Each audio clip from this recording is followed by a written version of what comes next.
राष्ट्रीय मानवाधिकार आयोग या एनएचआरसी ने केंद्र और दिल्ली, राजस्थान, हरियाणा और उत्तर प्रदेश की सरकार को नोटिस जारी किया है। इसमें एनएचआरसी ने राज्यों की सीमा पर जारी किसान आंदोलन को लेकर चिंता जताई है और कहा है कि किसान आंदोलन के प्रतिकूल प्रभाव को लेकर औद्योगिक इकाइयों और परिवहन इकाइयों के शिकायत मिले हैं। नोटिस में कहा गया है कि राष्ट्रीय मानवाधिकार आयोग को चल रहे किसान आंदोलन के संबंध में कई शिकायतें मिली हैं।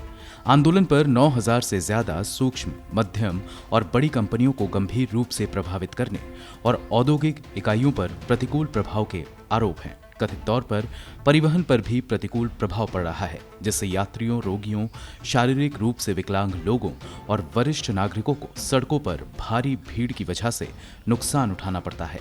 नोटिस में कहा गया है कि सीमाओं पर बैरिकेड्स लगा दिए गए हैं। ऐसी भी खबरें हैं कि किसानों के आंदोलन की वजह से लोगों को अपने गंतव्य तक पहुंचने के लिए लंबी दूरी तय करनी पड़ती है।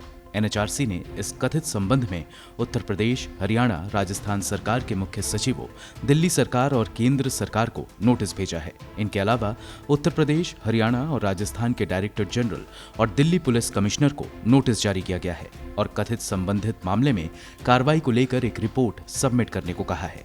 एनएचआरसी की वेबसाइट पर जारी नोटिस के मुताबिक आरोप है कि धरना स्थल पर प्रदर्शन कर रहे किसानों द्वारा कोरोना प्रोटोकॉल का उल्लंघन किया जा रहा है। आगे आरोप है कि मार्ग की नाकाबंदी की वजह से लोगों को अपने घरों से बाहर निकलने की अनुमति नहीं दी जा रही है, क्योंकि आंदोलन में मानवाधिकारों का मुद्दा शामिल है, जबकि शांतिपूर्ण तरीके से आंदोलन करने के अधिकार का भी सम्मान किया जाना चाहिए।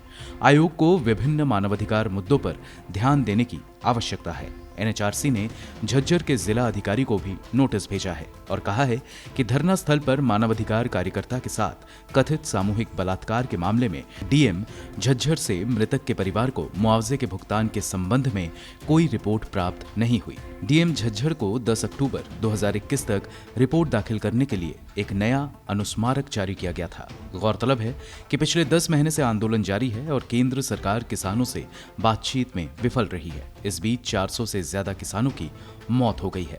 हाल ही में हरियाणा के करनाल में प्रदर्शन के दौरान एक किसान की मौत हो गई थी, जिसके बाद किसानों ने करनाल में सरकारी मुख्यालय को घेर लिया था।